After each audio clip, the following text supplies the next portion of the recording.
L'Afrique est un continent d'opportunités et de solutions, malheureusement victime des visées hégémoniques occidentales. Au Burkina Faso, nous avons fait le choix de prendre notre destin en main. Nous sommes convaincus que notre destin commun avec l'Europe ne doit plus se construire sur une logique d'assistance et de domination, mais sur un partenariat équitable et tourné vers l'avenir. L'heure est grave et l'histoire s'écrit sous nos yeux. Le Burkina Faso vient de tourner définitivement la page de ses relations troubles avec la France et l'Union européenne. Au 80e sommet des Nations Unies, le capitaine Ibrahim Traoré, par la voix ferme et déterminée de son Premier ministre, n'a pas hésité à révéler les vérités que beaucoup redoutaient d'entendre. Sans détour ni complaisance, il a dénoncé l'ingérence, les manipulations et les pratiques néocoloniales qui ont longtemps maintenu son pays sous dépendance. Ce discours résonne comme un cri de libération, un appel à la souveraineté véritable et à la dignité retrouvée. Comme toujours, le Burkina Faso affirme haut et fort son indépendance totale, balayant d'un revers de main les pressions extérieures. Le monde entier a été témoin d'une rupture historique, celle d'un peuple qui choisit de se lever, de marcher debout et de tracer sa propre voie sans tutelle ni domination.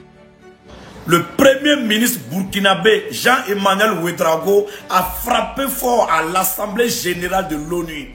Famille, suivez la vidéo et partagez au maximum. Kato. Excellence, Madame la Présidente, Excellences, Mesdames et Messieurs, les chefs de gouvernement, honorables invités, Mesdames et Messieurs.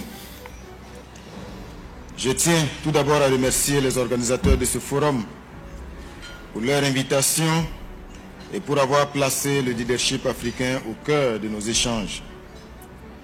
Le thème de cette session, les leaders africains pour le changement, est non seulement pertinent, mais il est essentiel pour notre avenir commun. L'Afrique est un continent d'opportunités et de solutions, malheureusement victime des visées hégémoniques occidentales. Au Burkina Faso, nous avons fait le choix de prendre notre destin en main sous le leadership du camarade président du Faso, le capitaine Ibrahim Traoré, afin d'affirmer pleinement notre souveraineté et assumer nos choix stratégiques. Nous sommes convaincus que notre destin commun avec l'Europe ne doit plus se construire sur une logique d'assistance et de domination, mais sur un partenariat équitable et tourné vers l'avenir. Ce partenariat doit se concrétiser dans des domaines qui transforment la vie de nos populations et construisent une prospérité partagée.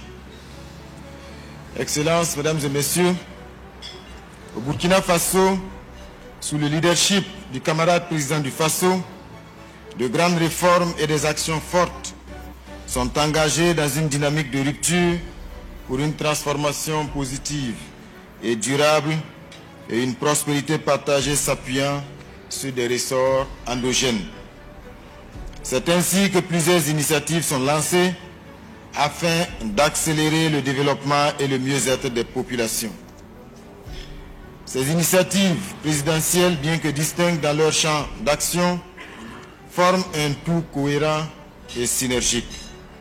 Elles tracent les contours d'un projet de société intégrale où la sécurité alimentaire et sanitaire permet à chaque citoyen de se réaliser, où l'éducation éclaire les esprits et où la mémoire collective nourrit l'âme nationale. C'est ainsi, par cet engagement multidimensionnel et cette volonté inébranlable, que nous bâtissons un Burkina Faso résilient, autosuffisant et fier de son identité.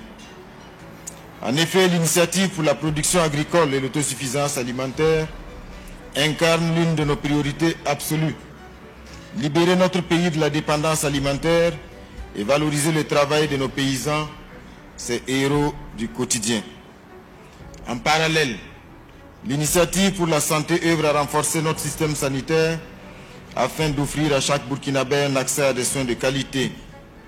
Ces deux piliers, l'autosuffisance alimentaire et la santé pour tous, sont les conditions indispensables à l'épanouissement de notre peuple et à la construction d'un avenir paisible. L'initiative pour une éducation de qualité est le fer de lance de cette ambition tournée résolument vers l'avenir. Elle vise à former une jeunesse compétente, patriote, et armés pour les défis du monde moderne. Cette éducation puise sa force et son sens dans le sacrifice de nos héros. Comme vous le savez, et comme vous le voyez, le changement est en marche. En tant que leader, notre responsabilité est de créer le cadre qui permettra à ce partenariat renouvelé de s'épanouir. L'Europe a en face d'elle des partenaires déterminés. Le monde est en pleine mutation et les équilibres évoluent. L'Afrique change et sa jeunesse appelle à un nouveau type de rapport basé sur le respect mutuel. Plus que jamais, il est temps pour l'Europe de mettre à jour son logiciel car la dynamique en cours est irréversible. Cette rupture est indispensable et un préalable à un partenariat renouvelé, porteur de bonheur partagé et durable. Le discours du Premier ministre Jean-Emmanuel Ouédraogo à l'Assemblée générale des Nations unies résonne comme un véritable séisme diplomatique. D'une voix ferme et assurée, il a acté la rupture définitive du Burkina Faso avec l'ère coloniale et ses héritages empoisonnés. Plus qu'une simple intervention, ce fut une déclaration d'indépendance renouvelée, portée par le souffle révolutionnaire du capitaine Ibrahim Traoré. Face au monde entier, le chef du gouvernement burkinabé a dénoncé sans détour les visées hégémoniques de l'Occident, en particulier de l'Union européenne, qui persiste à vouloir maintenir l'Afrique dans une logique d'assistance et de domination. Avec des mots clairs et sans embâge, il a rappelé que l'époque où l'Europe dictait les choix stratégiques des nations africaines est désormais révolue. Le Burkina Faso, sous la houlette du capitaine Traoré, choisit sa voie, celle de la souveraineté assumée, de l'autonomie stratégique et du développement endogène. Ce discours révèle une vérité choquante mais nécessaire. La France, ancienne puissance coloniale, voit son influence s'effriter irrémédiablement. Ces anciennes manœuvres de contrôle ne trouvent plus d'écho ni au Burkina Faso, ni au sein de l'Alliance des États du Sahel, AES. Bien au contraire, l'AES s'impose désormais comme un pôle de puissance nouvelle, une force politique et militaire qui bouscule l'ordre établi et trace la voie vers une Afrique libre et respectée. La gouvernance du capitaine Ibrahim Traoré, mise en avant par son Premier ministre, s'appuie sur des réformes courageuses, autosuffisance alimentaire, renforcement du système de santé, refondation de l'éducation et valorisation de la mémoire collective. Ces initiatives ne sont pas des slogans, mais une stratégie claire pour construire un État résilient, autosuffisant et fier de son identité. Elle incarne la rupture avec les dépendances imposées, notamment alimentaires, sanitaires et financières qui ont longtemps maintenu les peuples africains sous tutelle. Enfin, le message adressé à l'Europe est sans équivoque, le temps de la domination est terminé, le partenariat ne peut désormais exister qu'à travers l'égalité, le respect et la reconnaissance mutuelle.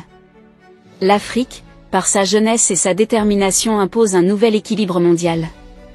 Le Burkina Faso, fer de lance de cette dynamique avec ses alliés de l'AES, montre la voie d'un avenir où la souveraineté n'est plus négociable. Ce discours marque un tournant historique, la France recule, l'Europe vacille, et une Afrique nouvelle se dresse avec dignité. Le Burkina Faso, guidé par Ibrahim Traoré, incarne cette renaissance africaine qui inspire espoir et admiration. Si vous avez trouvé la vidéo intéressante, cliquez sur j'aime et partagez à vos amis. Mais n'oubliez pas de vous abonner et de cliquer sur la cloche de notification pour ne pas rater mes prochaines vidéos.